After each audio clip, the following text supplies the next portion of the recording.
Welcome back to the Pittsburgh Sports Savings Show. It is Tuesday, September 17th, 2024, about 7:34 p.m. as we start the recording. Lee, how you doing? How you been? I've been all right. I'm doing all right. Sorry we missed the post game this weekend. I was out of town, but I'm here to hopefully we can do the post game now and maybe do something later this week for the upcoming game. So I'm back and I'm ready Yeah, to go. How are you doing? good. But yeah, congratulations on your marriage. Happy wedding this weekend, right? You got married this weekend?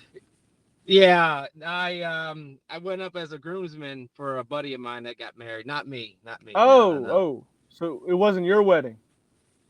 No, not yet. No, no, no. You'll know when it's mine. Huh. I'll invite you. You'll But be there. you couldn't find a way to watch the Steeler game. No, I try up in New York, I guess, because I wasn't in the local area. I couldn't find it on any of the streaming sites. So it wasn't your wedding. You missed the Steeler game? What's that?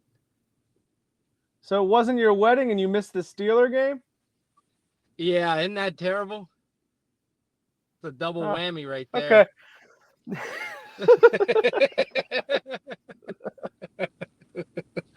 So yeah.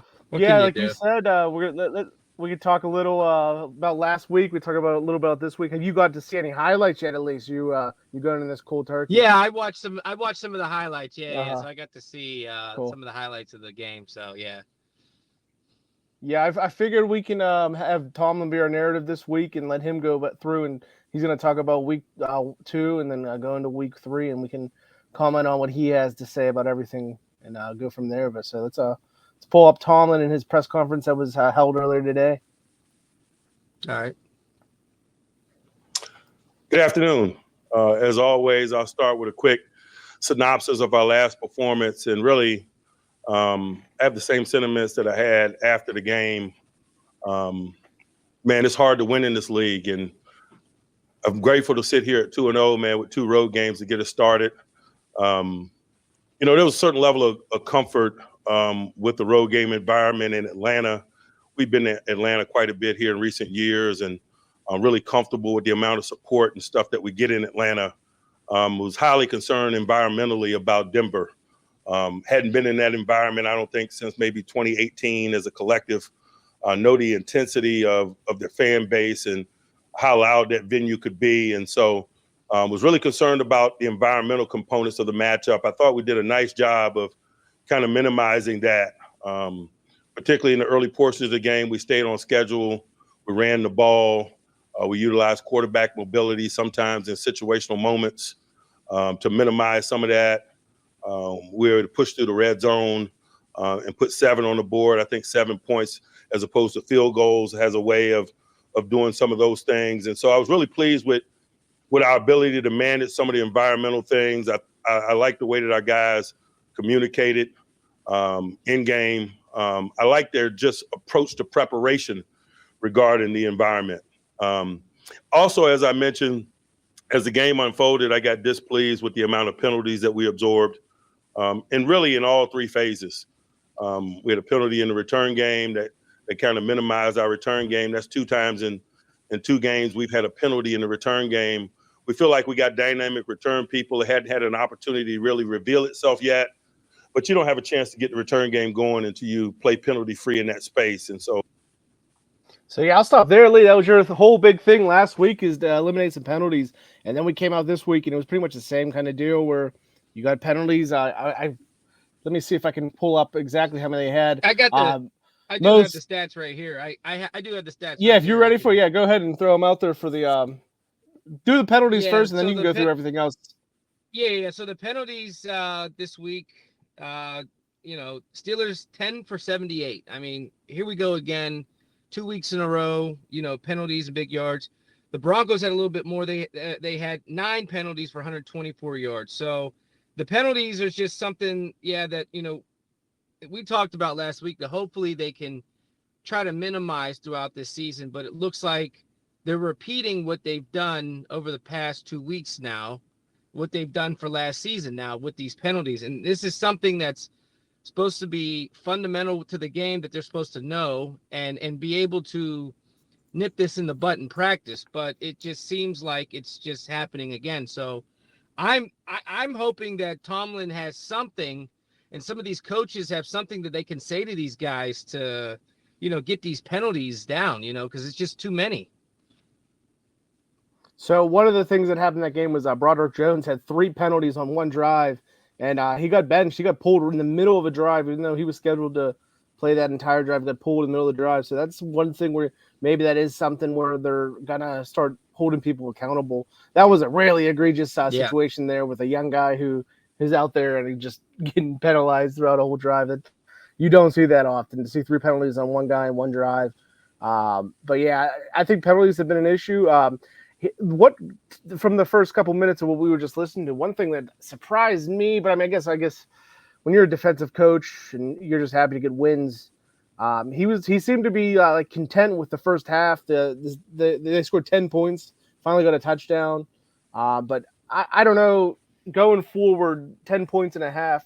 I don't know how much that's going to help you long term, but he seemed to be happy with the 10-0 lead at halftime here in Denver.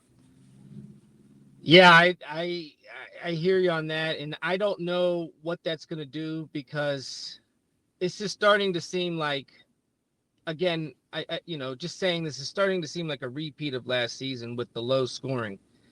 You would want to go into a half with at least a bigger lead than 10 points, because 10 points is just two possessions, you know what I mean, and anybody can come back from that in the second half.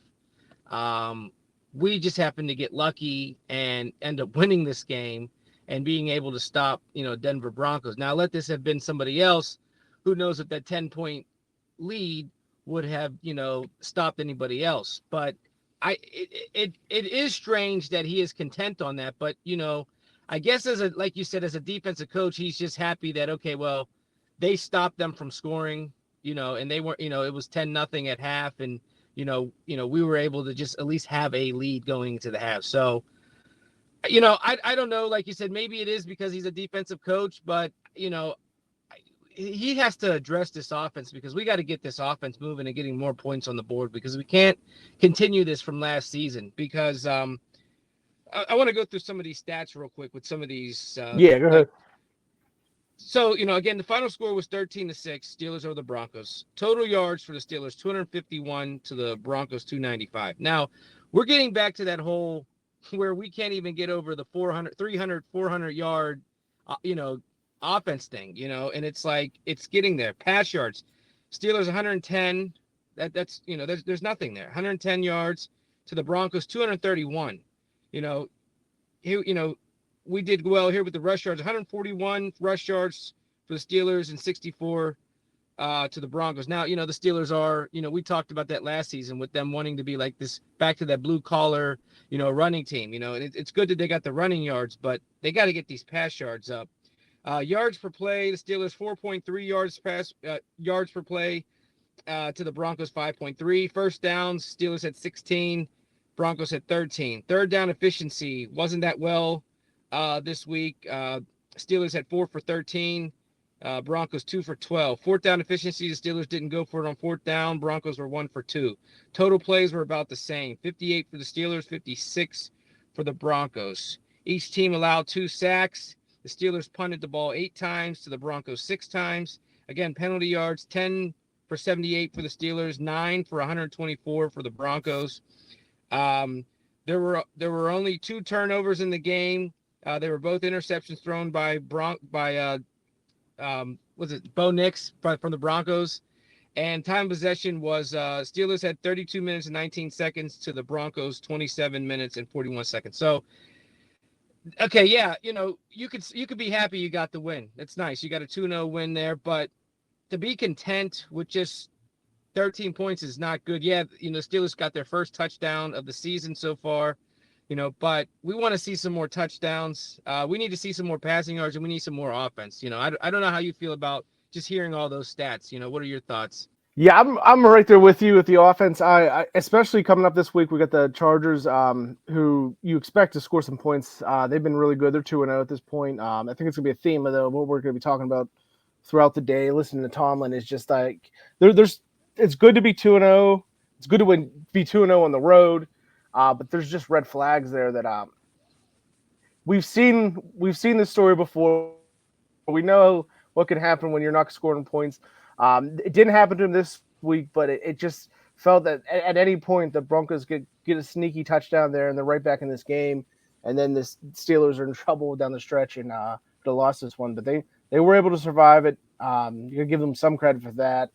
Let's see where Tomlin's thinking, what he has coming up next here. Oh, we've had a penalty in the return game in both games. We need to clean that component of our play up. We were penalized some on defense, man. That minimized our efforts in some situations, particularly some of the pre-snap penalties. We were in the neutral zone some, and that's not characteristic of us, giving away yardage. And so we got to get back in the lab on that. And on offense, man, holding, particularly in September in the NFL, is going to kill drives. You're not collectively mature enough to overcome behind the chain circumstances that holding and so forth puts you in. I just thought offensively, particularly in the second half, man, we didn't have a great deal of an opportunity to control the game in the ways that we'd like to, because we got behind the sticks. You get behind the sticks in a hostile environment, you're shutting down drives, particularly in September. And so I thought those were the components of the game that really captured my attention. I thought the guys played hard. They played together. They were engaged. They smiled in the face of the adversity that naturally happens in game. And so, you're looking for some of those things at the early stages of development. As we get into this thing, guys are going to have an opportunity to ascend for a variety of reasons and show what they're capable of. I was pleased with Troy's first action of the year, if you will. We got a couple of young guys that I think are doing really good. Zach Frazier, obviously, in his second game, and Spencer at left guard playing in place of Isaac. We just got some young people that are really representing themselves in a positive way. Same could be said on defense. Corey Trice is somebody to speak of that's been through a lot. Second-year player, but second football game, having lost his rookie season due to a major injury. That was as significant a play as it was in the football game, that red zone, end zone interception that he provided. Still getting a lot of beautiful contributions from people that might not be new to professional football, but are new to us. Whether it's Pruitt and people like that on offense, or D. Elliott and D. Jack and Patrick Queen on defense. We got some guys that are new to us, might not be new to the National Football League, but are new to us, and we're getting some awesome contributions from them, our communication and cohesion. So, yeah, I stop there. I think Deshaun Elliott has been awesome. He's a guy who really didn't get much fanfare when he got signed, and it seemed like it was may have been Patrick Queen who recommended to bring him in, but he's been awesome, I think, at safety there. I know he's even grading out good on like Pro Football Focus. They have him ranked right now as the let me see right here, the number 4th safety in all of football, 4 out of 78. So they're seeing him and it matches up with what I think I'm seeing on the field, where he's making big plays throughout both games so far. I think he's been great. Is there any other newcomers that you thought have been doing well? I know Zach Frazier at center is another one for me, who's been – the fact that we haven't noticed him much is a good thing when you're talking about your offensive lineman and your center. Is there anyone else you're thinking of? Yeah, all those guys were just, are doing great. I would I wouldn't say great, but Justin Fields is doing what he needs to do to, I guess, win games. He's I don't know right now, I would say he's not the guy moving forward, but he's doing what he needs to do at the moment to try to help. I think maybe there are some nerves, and like Mike Tomlin said, there's a lot of younger guys on that offensive line, so there's probably some nerves and, first game jitters, but hopefully, with them getting, some reps together and being able to, be like, okay, now we're on our third game. We should be able to shake some of those nerves out. They can be a little better. But I think he's done okay for right now. We would have liked to seen Russell Wilson get his, revenge game, but the injury is still nagging at him. So, hopefully, we'll see, a speedy recovery for him, and we'll see how he is with the first team offense when he's back.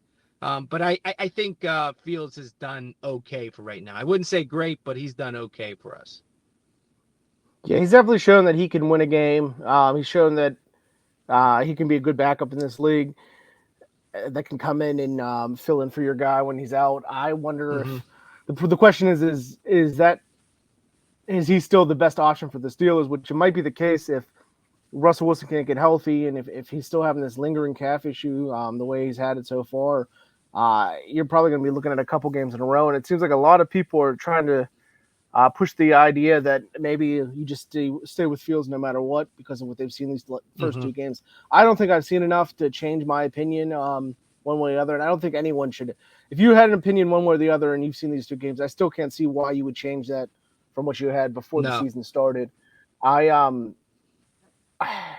just maybe I'll have to get used to it. Maybe they'll figure out a way to make this offense start moving the ball a little bit better. But right now, the passing game is almost non-existent. He's doing well enough to get us into field goal range and get some field goal kicks going. I think 28 points for Boswell so far, 29 points for Boswell so far this season. The Steelers in total have. Wait, did I do that right? Yeah, I did that right. No, I lied. Yeah, we have 31 points total, right? So. Yeah, 31 of those points 30, total. So we're at 25. 25. 25. Yeah. 25. Yeah, so Boswell has 25 points so far. The rest of the team has 6. I don't know. He's not the long-term solution for me. No. And the sad part is we're gonna win. We're gonna probably win some games this year. We're probably gonna get to at least 9. I think at this point, where the defense has been so awesome that you're gonna be in another situation where you're not gonna be able to get an elite quarterback in the draft. So they're gonna figure something out. They're gonna figure out a way to get a quarterback that they can be their future guy. Hopefully, they can find it for sure. Yep, for sure. And it's been suffering as much as it could. And I'm just appreciative of the attention, the urgency, and the professionalism that some of those new experienced players bring. You can get to know someone in the process, but you really get to know them once you start stepping into these regular season bowls and you get faced with the challenges that are our business. And it's good to get to know some of these guys. And Justin is included in that. The development of our relationship and me getting to know and understand him and him getting to understand me. It just grows in in-game environments. There's some point in the game I went up to him. I told him to challenge his unit in terms of cleaning up their play so we could get out of the stadium and in the game. And I asked him to do it in his own voice and his own words, but those are some of the things that you ask a quarterback to do. And so it's not fun or either realistic to fake that sometimes.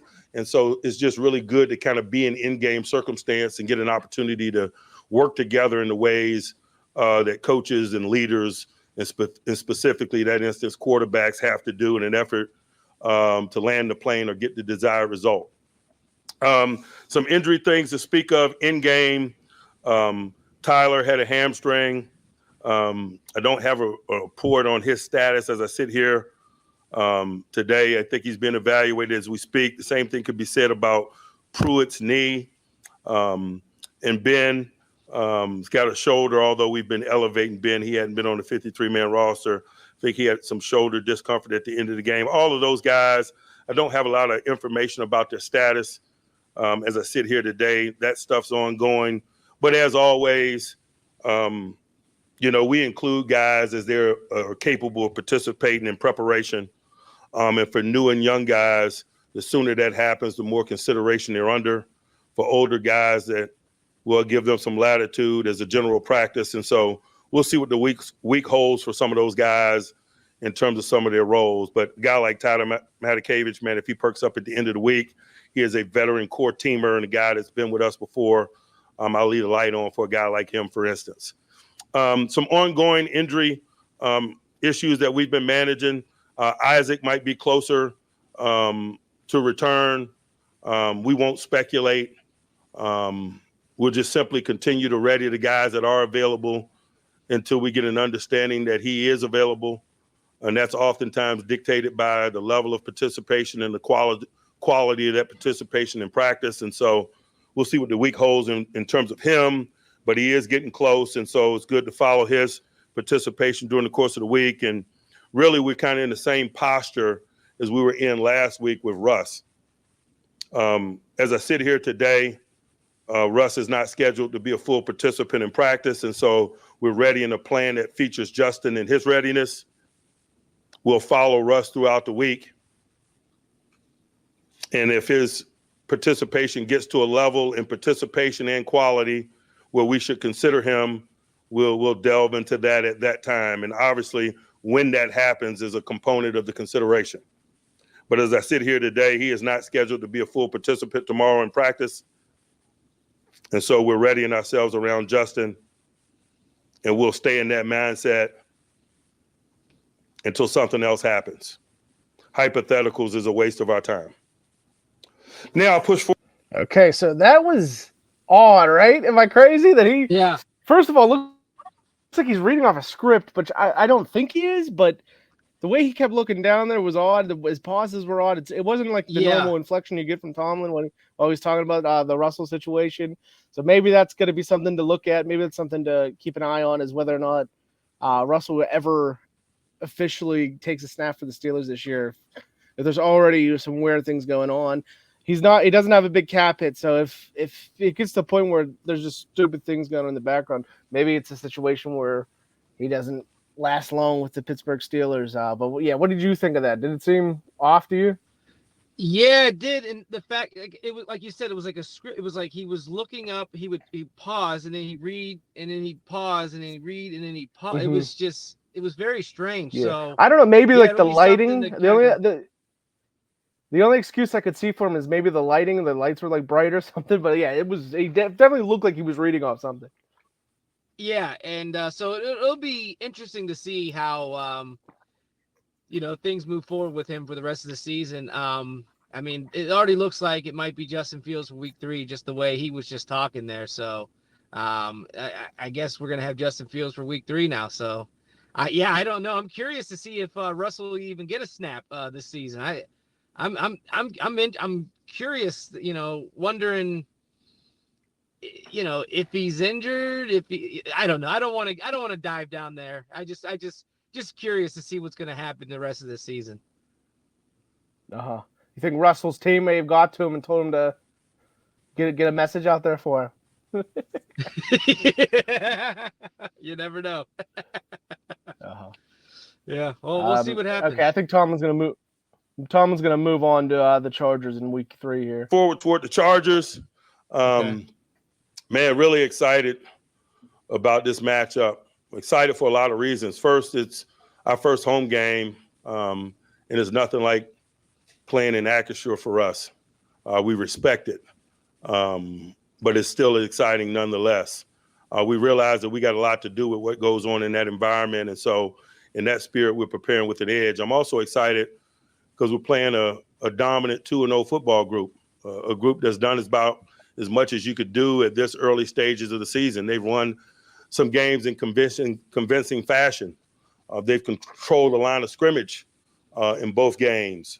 They've taken the ball away and done a nice job of securing the ball in both games. They play to a definitive personality, one that I am very familiar with, although they are new as a collective. If you talk about the offense, man, it starts first and foremost with the architect, Greg Roman. Have a lot of respect for Greg, competed against him a lot over the years, obviously in the AFC North.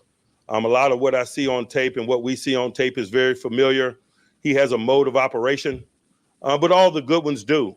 I would imagine he doesn't care that we know his mode of operation, but that's why he is who he is in this game.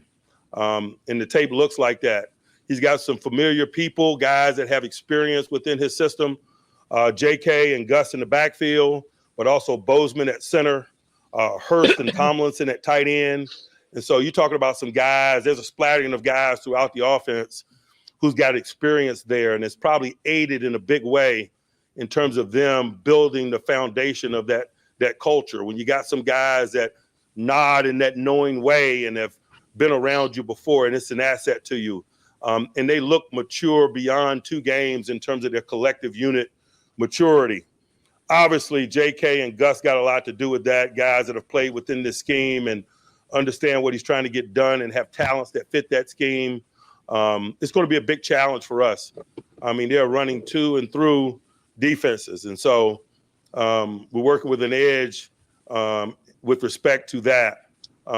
They also have some dangers in the passing game. Can't say enough about Justin Herbert and his talents, not only as a thrower, but his mobility is a challenge. The first time we played him, first time we were in the stadium with him, we as a collective, myself included, was surprised by his athleticism. And I think it played a major factor in terms of how the game was unfolded. Man, he ran up and down the field on us, man.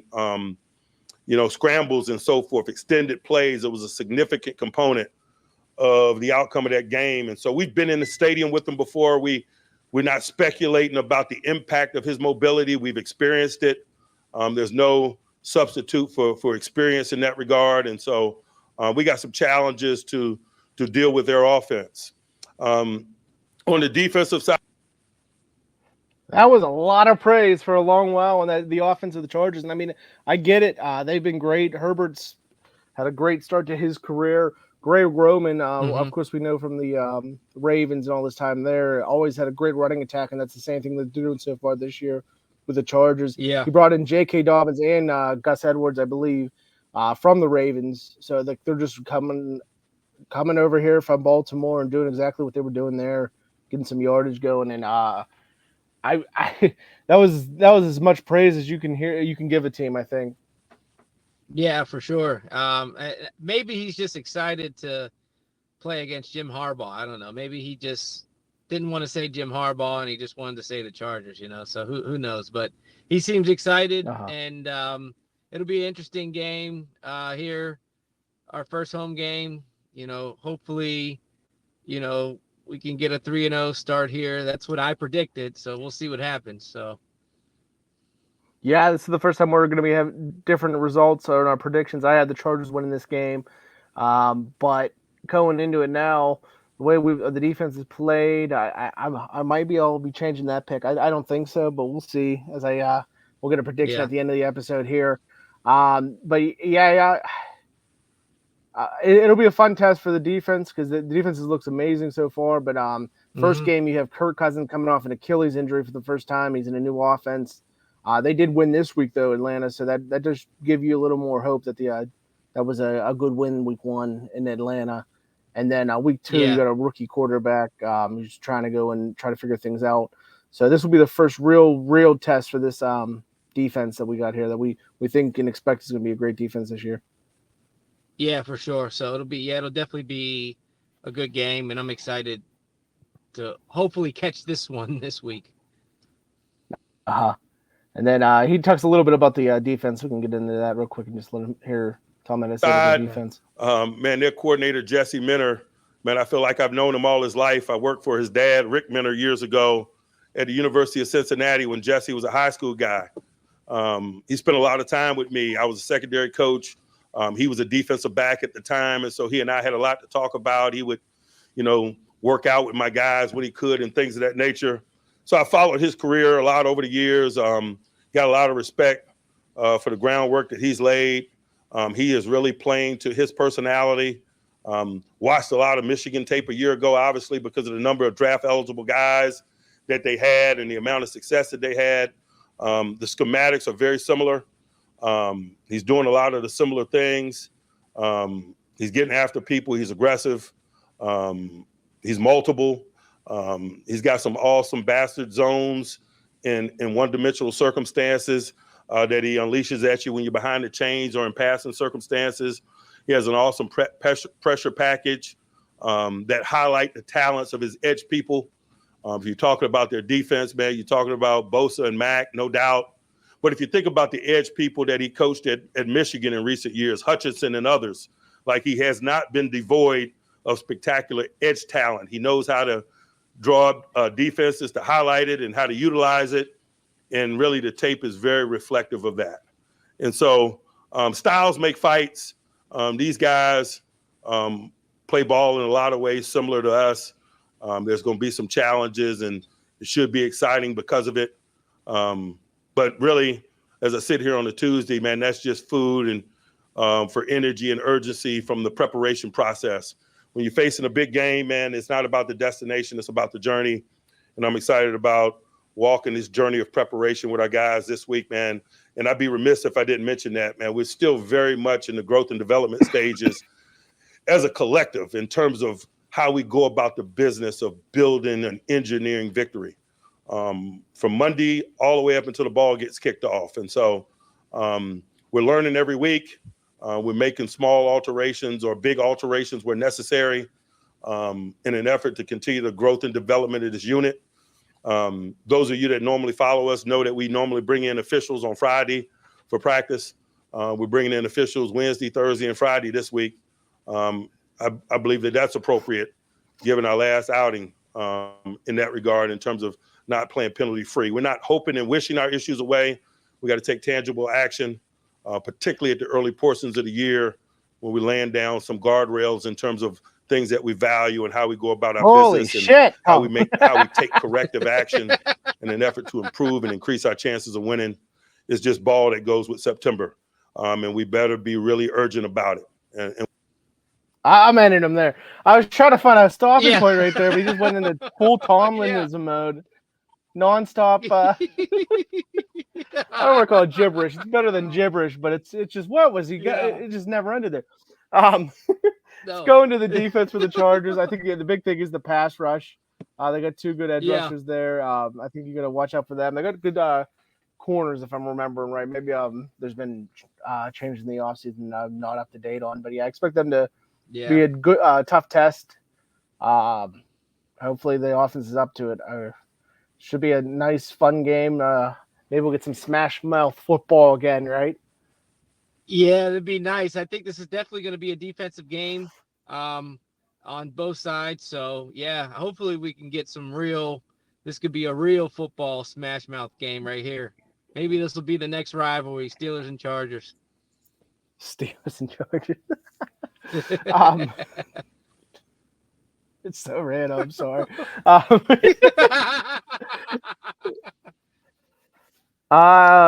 Fuck it. Let's go into a prediction. What do you have for the game? What are you predicting as the win? Well, the way things have been going with the scoring, I'm thinking this is gonna be a defensive game. I think it's gonna be low scoring. I think it'll be a final score of 17-14 Steelers over the Chargers. Mm-hmm. I'm gonna stick with after hearing Tomlin go at the end there. It made me go back to the Chargers. I think I'm gonna be negative. I'm gonna go 17-9. Chargers beat the Steelers this week. I think it's gonna happen. I'm not happy about coming with that prediction, but I just until this offense starts scoring touchdowns consistently, I'm not gonna expect them to score touchdowns. I see 3 field goals from Boswell from the offense here. I expect the defense to play well, but the Chargers just get enough done. Maybe some short fields that they are able to turn into some scores. I do. That speaking of short fields, that is one thing that Fields has been really good at. He hasn't turned the ball over yet, like in a bad way.